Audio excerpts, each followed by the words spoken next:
I'm Nick Nichols, and I'm an ultra runner. I'm 32 years old. I live in Virginia Beach. I currently own Leave Your Mark Life Coaching. I'm a therapist. I've been practicing for over 10 years. I'm also a life coach and run coach. So why 100 miles?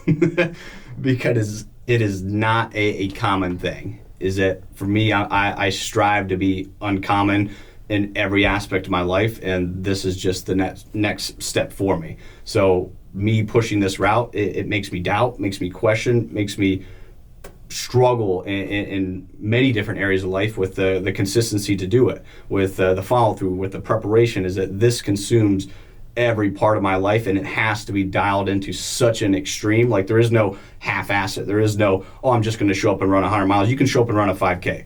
Yes, you can't just show up and half-ass 100 miles. It just doesn't happen. So for me, there is no other option, as in you either commit or you don't, and everybody's going to know if you didn't commit to it. Yeah. I'm trying to think. So we have gels in here, water bottles, phone, headset. Do you need to take a biofreeze? Oh, I'll put some on just before I leave. Okay. My feet are good. A lot of people go through life and 365 days a year, and they just go about life and they don't remember shit. And I think it's amazing to be able to wake up, and no matter what happens today, this will be a day I literally remember for the rest of my fucking life. I don't know. What do you do? What do you do? Mile zero, baby. Okay. Be careful. Oh, don't you worry. Just don't die. Just don't die. Just don't die. Don't break anything either. What do you mean break anything? Don't break anything. I Please, definitely Lord. got this shit in the woods a little bit. Oh, I don't think we packed. I might have to join you. That's all right. Y'all are gonna have to use some leaves. No way. I don't think we packed any. That's all right, kid. You have to get Wait. resourceful. You got to go back to the Stone Age. Use a stone. Jamestown, Virginia to Richmond and back. So 50 miles there, 50 miles back. Just a straight course. Mm-hmm. We get to be in the dark a little bit. We get to, it's a nice smooth course. Not much elevation, so it's smooth. How you feeling? Good. Always one of those things. Even back when I wrestled in college, early morning workouts, you get that tingly feeling. It feels like needles are stabbing you. Hell yeah. It pisses me off. How are your loved ones being supportive with you doing this? I think that's probably one of the biggest areas that I just struggle with in general, is that I'm a very selfless person. Like, I always want to help other people. I always put everyone else first, and this is a very selfish act that I kind of go through in terms of doing this. Like, my food has to be, prepared, correctly. If I don't have the time to do it, Rebecca does that for me. Is that, especially on the weekends, like I run, on Saturday, I run about 5 hours, and that means the prep time that leads up to it. That means the food prep, the rest, the recovery, the post, run recovery. Is that on every single weekend, is that's roughly 6-7 hours a day, just that is built around running. So it takes a toll in terms of my loved ones, my family members, and once again, if I didn't have their support, I couldn't definitely do this at all. 99 more miles. Anybody can run just 1 mile. Just 1 mile. That's it. That is how I live my life. Focus on 1 mile, control the controllables, and the rest will take care of itself. Hard yards, baby. All right, so why not a race? Why are you doing this 100 miles on your own? Because people do not do this. Is that people want the glory, they want the medals, they want to be recognized. I just want to run 100 miles. This is for me, and I just find peace in it.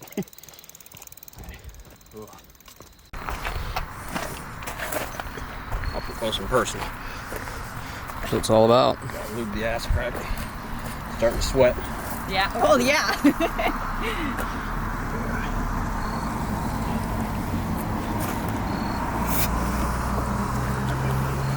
Yeah, get up in there. Nut butter. Lube it. Lube it.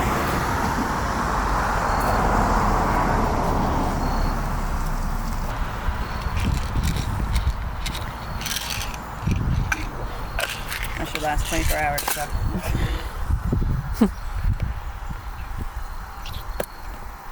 Okay. Get a banana. Okay. I'm feeling all right. I just want to have a little bit more of a solid food. What would you say is the thing that is going to turn people off of doing 100 miles, besides the fact that it's 100 fucking miles? I think the thing for me that I enjoy the most, like once again, that uncommon aspect is it sucks. It's painful. Is that you have to dig such a deep level of pain, and you just have to get comfortable being uncomfortable.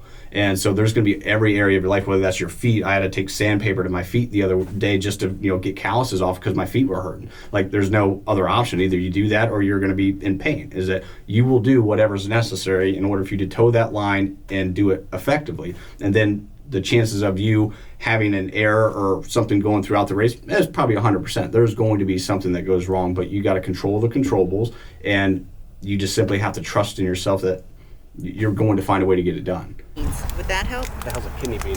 I don't know, you bought it. Here, I'll grab them for me.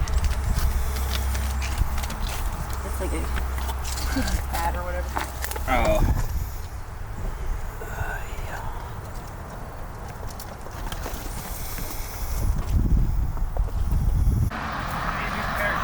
Okay, I got sunscreen.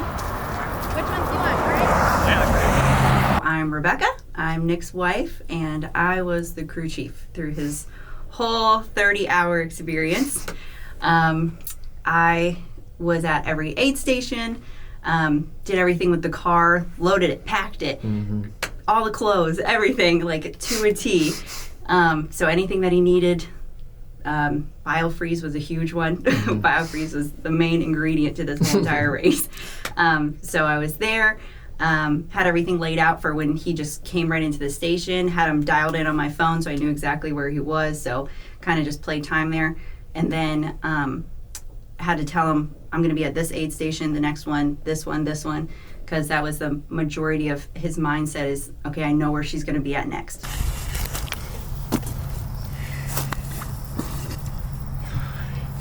Leading up to these 100 miles, obviously it took a long time, and you've been supportive throughout. How was you being supportive? How was that? Like the long runs? Yeah, a lot of people ask me that, and it's honestly my favorite question to answer because I support him because I want to be and hang out with him. So when he said, I'm going to do this 100-mile race, I had to be just as supportive and be like, let's do it. We're going to do it together. We're going to do this.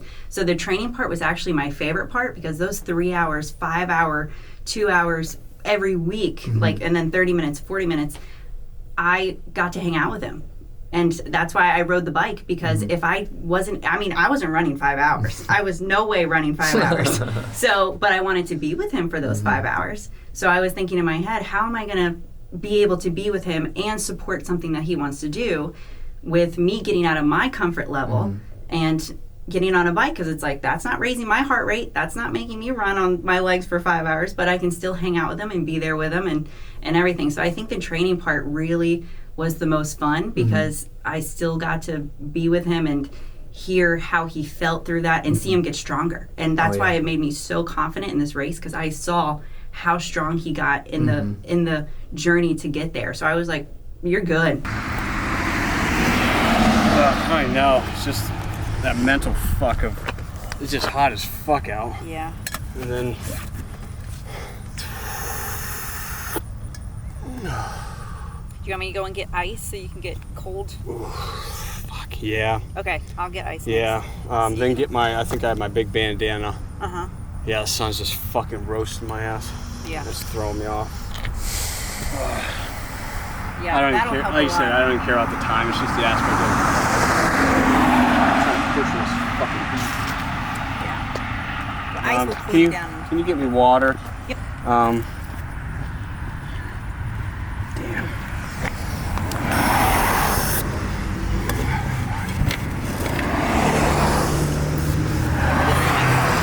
All right. Yeah, that's good. So during the race, how was it knowing that if something were to happen, you couldn't be there right away? That was the hardest part. That was the part that kept me awake for the 30 hours. I mean, just the tracking on him, I was constantly watching that tracking just to make sure he was still moving, just to make sure I was texting you. I was making sure everything was on pace and on schedule and everything. That was honestly the hardest part, was just not being there to control what I can control and just constantly waiting to see him. So when I did see him, I was good for 5 minutes, and then when he left, I wasn't as good. I'm just losing too much fucking water and salt. Yeah. Oh, fuck. I can't even help it. You're in Richmond, though. That's good. Good. See, this is where it sucks. It was like the race you hope for. Like, who would have thought it'd be fucking this hot? Fucking just throw everything off. Yeah.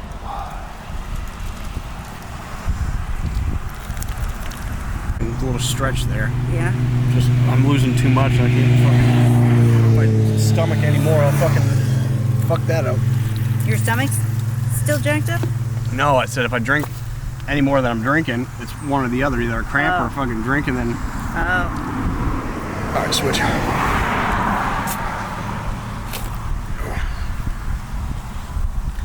Damn it. Would you consider yourself an average Joe runner? I honestly, in many areas of my life, I was actually thinking about that earlier today. I consider myself to be an average human in most areas of my life. I was born with average intelligence. I was born with average athletic ability. The only thing that I was not given in terms of average is my work ethic, is that I exceed everything in terms of what's normal or what's average when it comes to my ability to put in work day in and day out. So I exceed people that are just naturally more gifted than me, because I will just simply work harder than you.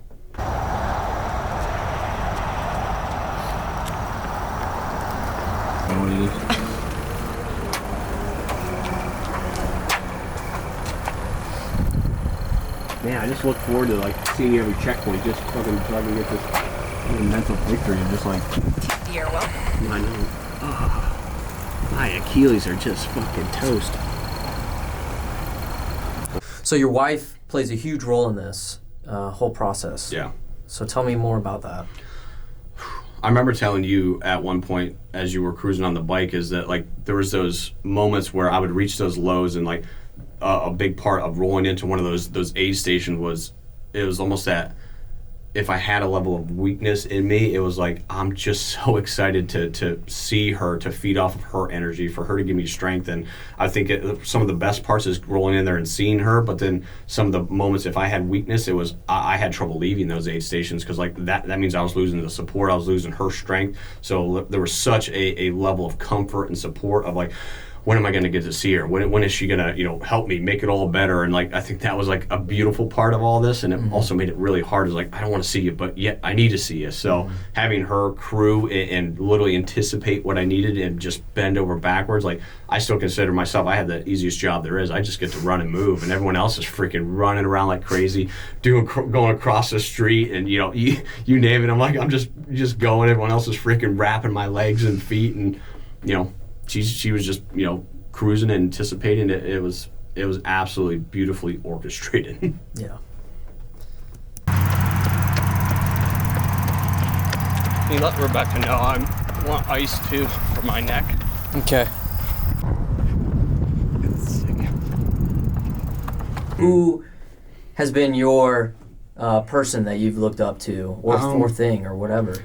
Probably my grandmother. I called her Nana. So she was probably one of the most consistent, loving, caring people that I've ever met. So in terms of relationships and people in my life, like they've always been few and far between. People have always failed me. They've always let me down. That they've always been a source of my pain, which is one of my greatest strengths on this planet, is that I'm grateful for anybody that's ever hurt me or done me wrong, because that's where a lot of my strength comes from. But I would say in terms of people that I admire, respect, is that I built my entire business and my entire livelihood off of being a kind-hearted human because of what she showed me and what I gathered from that. And it's like, if I can give that, just that little piece of what she gave to me to another person, like my life's complete, because I know how I've turned out, and like I love every aspect of my life in terms of what I can give to other people because of what she gave to me. Yeah, I made a whole Instagram story about it. Oh, sorry, blinding you. No, It's okay though, I made it.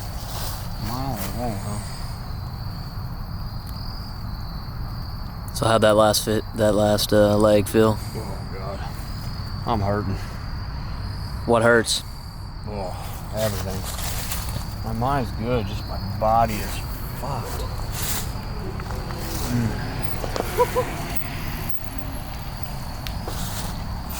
Did you happen to bring the headset? That's true. Bitches are bitches. But you know what you do with bitches? You always prove them You wrong. fuck them.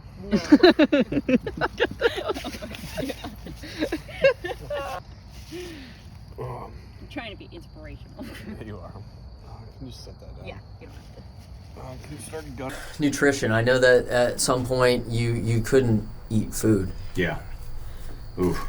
The nutrition, like I had G1M Sport, which is BPN stuff, Okay. and I had some electrolytes in there too, so I was fueling off of that the majority of the time. From probably mile 40 to 80, I couldn't take in any food. I was dry heaving and puking almost every time that I would take in anything, and like at that point with the sun being as hot as it was, I couldn't afford to risk losing anything for puking anything more.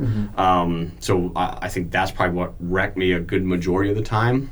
So nutrition wise, I was taking in pretty much fluids, maybe a gel here and there, but nowhere near the amount of stuff that I needed in order to actually hit the numbers that I needed to do. And like I said, completely off the course of what I wanted to have happen, but that's just how it works. A little jaunt went by fast.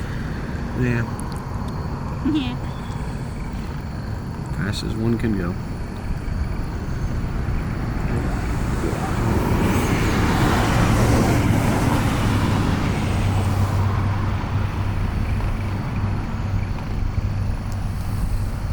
Mile 56, when he was coming to the aid station, he put the charger on the car, and he got it back, and it wasn't tracking anymore. Tell me what you're, as his wife, like seeing him Oof. broken Oof. at 56 because of that. Yeah, so coming into that aid station, he gave his watch to me to go put on the charger. So that's number one, like my responsibility. So I saw the mileage on it. I put him on the charger. It said charging 65. Great. Went and did my other stuff, checked on him, everything like that. He got his watch back, and then he just, I had a feeling that something was going to go wrong with this watch. I just had a feeling. So he got it back, and he was just like, in the most calm way, but you could see it. He said it calmly, but you can see it on his face. In the most calm way, he's like, it stopped it. And I, later on, lost it, because I couldn't lose it when he was there. So I was just like, okay, that's all right, that's fine, everything like that. But the thing that gets me the most about that watch and him being so upset, all of us being so upset that it didn't get caught, is driving to the race. Yeah. He said, this race is going to be all worth it when I look down at my watch and I see 100 miles. And that just stuck in my mind of he wasn't going to be able to see that. Even though he was going to accomplish that, he wasn't going to be able to see that. And any athlete would know how traumatizing something going wrong with your watch is. Yeah. Like this small little thing that's just telling you a number. It's not that big of a deal, but it is. But it's the biggest deal in the world. Everybody knows he's doing a documentary. He's posting stuff on everything. Like, everyone knows what he accomplished. But the fact that watch wouldn't show that in one stretch is just traumatizing.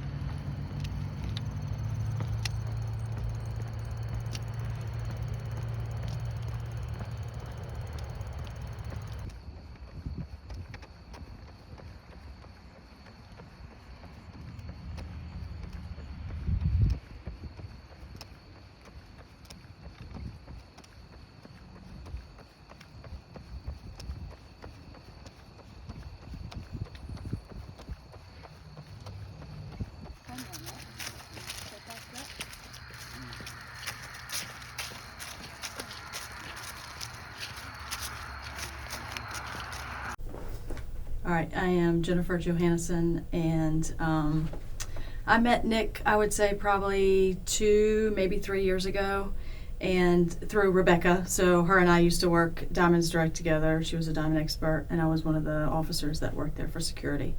And so I met Nick through Rebecca, and Nick and I just really kind of bonded and started talking about life and working out and challenges with his life coaching and stuff. He's really helped me out with what I do for a living in law enforcement for 16 and a half years.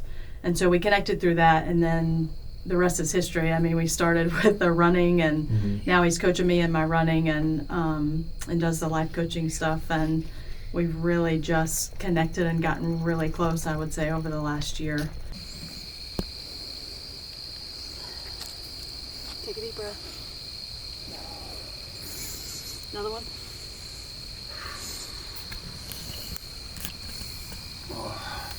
That loosened up a little bit. Other side? Yes.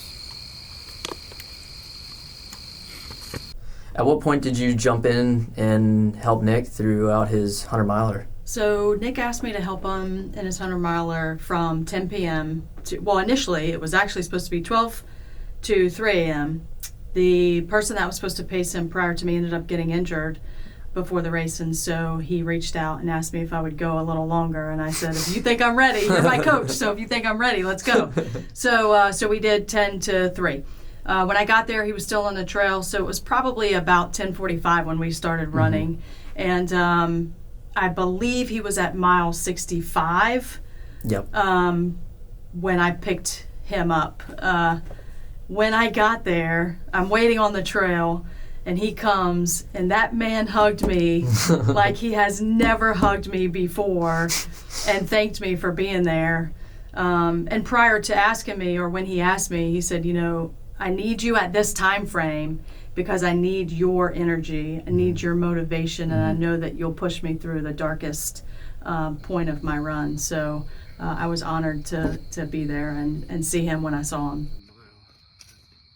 4 miles every hour. Oh, I see. Okay, I see what you're saying.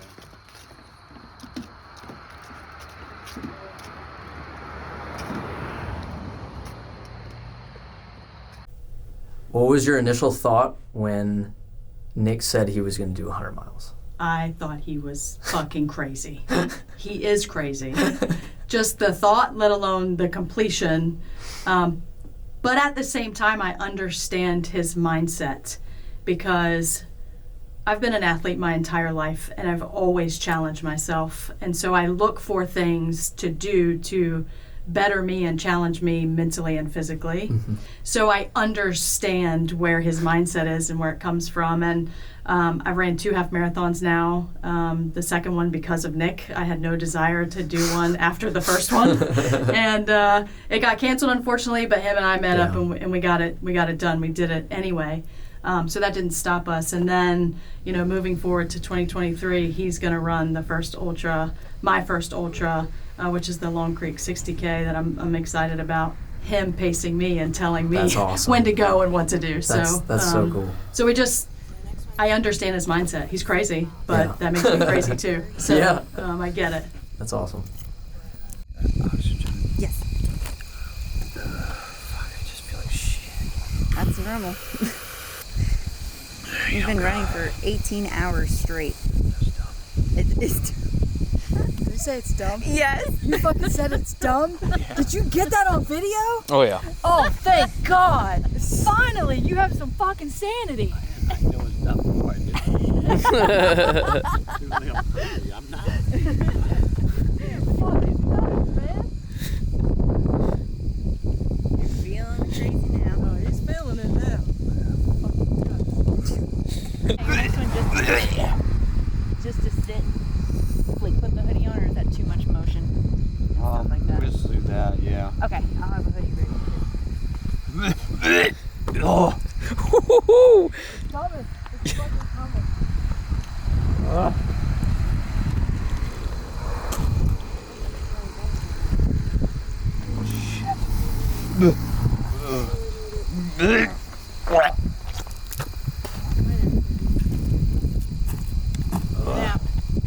Let it out.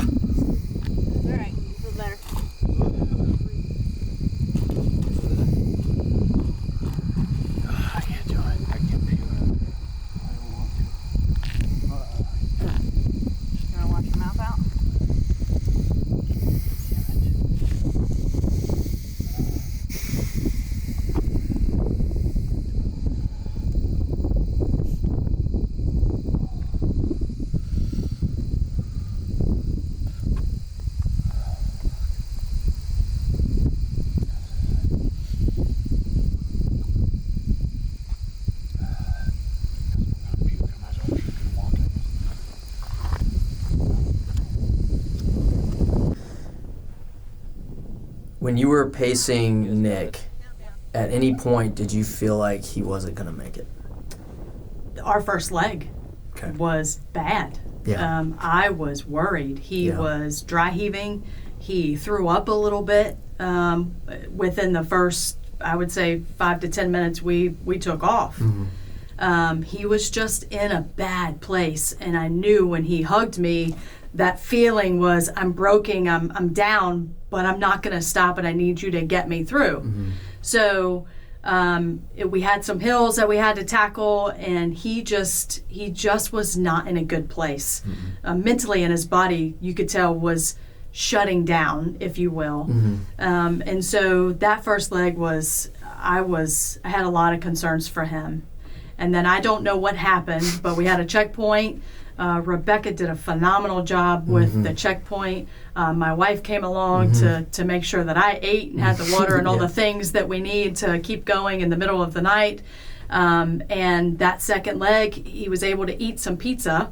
It was like 2 bites. You think that's nothing, but he hadn't had anything for a while, my understanding, before I got to him because of the stomach issues. And so he had a couple bites of pizza, and it was like he was rejuvenated. And so our second leg, Nick came to life. And that's when I knew, okay, he's broken and his body is wearing down, but he's okay. Yeah. Do you want me to push into you? Justin Jones. Met Nick through his life coaching business. He's been helping me set up some business stuff and get ready to transition, out of the Navy. So I've been coming in, seeing him and talking about training and stuff. And he was like, hey, man, you run a lot. You're training for some long stuff. Like, you want to pace me? Like, we have similar mindsets. And I was like, sure, man. Sounds like a good time. And it was a certified good time, so. All right, so when Nick told you he was going to do 100 miles, what was your immediate thought? Yeah, I was pumped. I've always thought 100 miles would be cool to do, and personally, and I've seen a ton of people do it, and so, I was pumped. He's got a great mindset, and I was excited when he asked me to. I was honestly pretty nervous for me. I think if I was doing 100 miles, I'd be less nervous than me pacing him. Yeah. It's not my race if I mess it up, it's his race, But I've been so excited. I get hyped about this stuff. That'd be a funny content idea. 1, 2, and then skip a few with like a quick montage and be 99, 100. There you go, Alex. You hear that? Hell yeah. 1, 2, skip a few. 99. And you're done. Yep. Was there any point during you pacing Nick that you thought he wasn't going to make it? When his ankle really started bothering him, when I thought it might be broken, I was a little worried. I knew mentally he was fine. I didn't know physically, though, when we started power walking, because I was looking down at my watch and I realized that our running pace was slower than our walking pace because he was having to baby the legs so much. Yeah. So I was like, hey, let's just power walk to the car. We power walked to the car, and then I was a little worried about it. But then he was like, Rebecca was like, hey, if it's broken, I don't want you to finish. And he literally was like, what? Like, it didn't even cross his mind. He was like, why are you saying that? So I was like, okay, like, we're going to be good. Like, he's good. And then he was like, we're walking. He was like, you cool with that? And I was like, yeah, dude, I'm out here as long as you need me. We're walking. We're just going to take on a new meaning after this. Does anyone really know what hard yards is? Because, by God, I fucking have earned the right to say that shit now. Yep. Before it was just blowing smoke. Yep. Now, hard yards has a new fucking meaning. Oh, dear God. The hardest yards. The hardest yards. Yeah. There's hard yards and then the hardest yards. Being the pacer that ended him, pretty much, went to 100. How did that feel, seeing him cross that finish line and doing 100 miles? Yeah, it was. How was that? It was super inspiring. Like, I've seen videos and stuff of other people finishing 100 miles, but with how much pain he was going through and just seeing him, he's got such a great mental attitude all the time when you see him. And he still did during the race, but seeing him, look over, and you were there when he looked over, he was like, I'm toast. And I could tell, like, there was nothing there. Sucks. I'm fucking halted. I can't have to fucking walk. Yeah. I'm going on fucking, gonna be 30 hours, no fucking sleep. I'm fucking toast. All right, like 96 miles in. Yep. That's serious enough. Has anyone else ran 96 miles? If you have, it's a fucking serious thing. That is it. That's it. It kind of dries out a little bit in your mouth, but it does its job.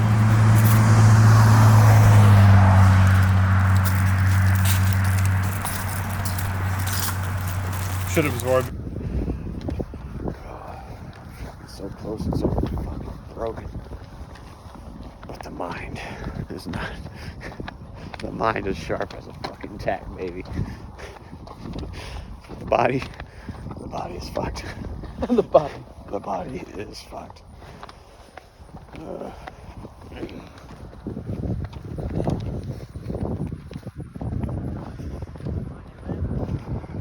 How was that last fucking mile? The last mile was, I don't even know how to put it into words. Still processing it is my lowest probably I've ever been in my entire life. But yet, like my body, like I was telling Justin, is that as we were crossing some of the crossings, is he was calling me the turtle at that point because I was just literally just going, and I'm like, there was that point of like, if a car hit me, it was almost like, oh, finally I get to lay down and have an excuse to actually lay down and quit. And so it was just like that realization of nothing in this world is going to stop me from doing this unless I get ran over by a car, and that was the only permission that I was going to accept. So that last mile, there was not a doubt in my mind that I was going to crawl, I was going to go, and whatever I had to do to get that mile done, I was going to do it. My body was absolutely destroyed, and there's nothing else other than my mind that says you will finish, and that's all there is to it. Mm-hmm. People experience a lot of this stuff, and that like they assume that I'm not a sane person. Like I know that these acts are absolutely ridiculous and stupid. Yeah. Like I'm a very sane individual, but like I love to flirt with that line of what does it take to do really odd, goofy, stupid things and bring sanity to it. Oh, yeah. So when I was, when that got brought up, doing the dump, I know for a fact, I thought that the entire step. I thought that at mile 1, like, this is stupid. What am I doing up this early? Why am I doing this? Thought it at mile 1, thought it at mile 100. Dumb. But would I do it again in a second? Without a doubt. He has never had anything easy for him, but he's persevered every single time that he's made it through. Like, everything that he's been through in life was never given to him, never handed to him. Like, he worked for everything since he was, like, born. And it was just so cool to see just one more thing that wasn't handed to him.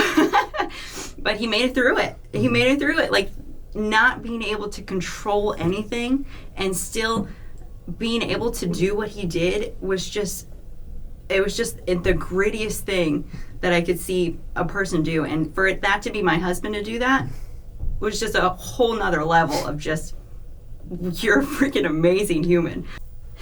So during your race, your body obviously shut down, 100%. You can see that in the film, in the documentary, that your body was shut down. What kept you going? Well, like I tell a lot of people, is I'm a very honest and straightforward person, and if I make this commitment, it's not for other people, it's I made a promise to myself, I will finish. And for me, keeping that promise to myself, like, that means everything to me. Is, what would stop me from quitting? Like, the thought of quitting never even crossed my mind at one point. Like, there's just no other way, as in you will just keep moving. And it's painful, it hurts, and you just keep moving. Yeah. Finally. It's all in that 0. You did it all for a 0. Just kidding. 1 and 2 zeros. God, that's fucking hard. Almost. Jesus. Feel the pain, baby. This is it, man. You earned it. You earned every single bump, scratch, sore hammy, sore stomach, projectile vomit, like calf muscles, Achilles. This is it, brother. Woo! Jesus Christ. That is right. There you go. Hell yeah, bro. You said that so. Oh, man. You want me to bring the chair over there? Or you just want a hard bench to sit on? There you go. You want your bra? I got it for you. No, fucking bro. I'm gonna go throw it away then because I don't want to hold it. Can I take this off? Oh, man. What a fucking day. How's it feel, man? 2 years, huh? Oh, it's not every day you wake up and you get to do something you'll remember for the rest of your life. Today was a fucking brutal fucking day. Not the outcome I wanted. Oh, but by God, it'll be fucking one of the hardest things I've ever done in my life. Holy shit.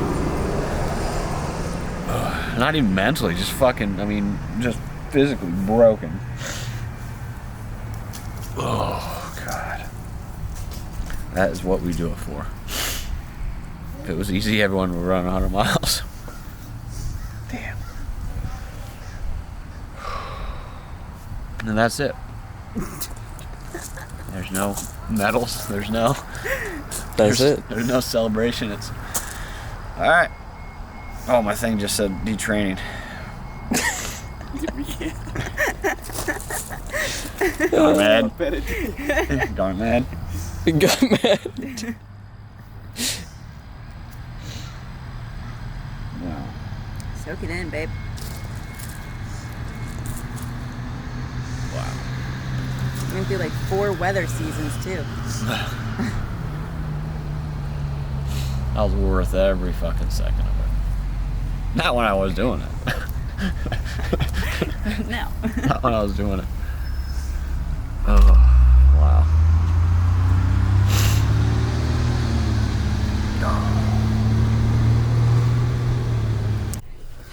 So you did it, dude.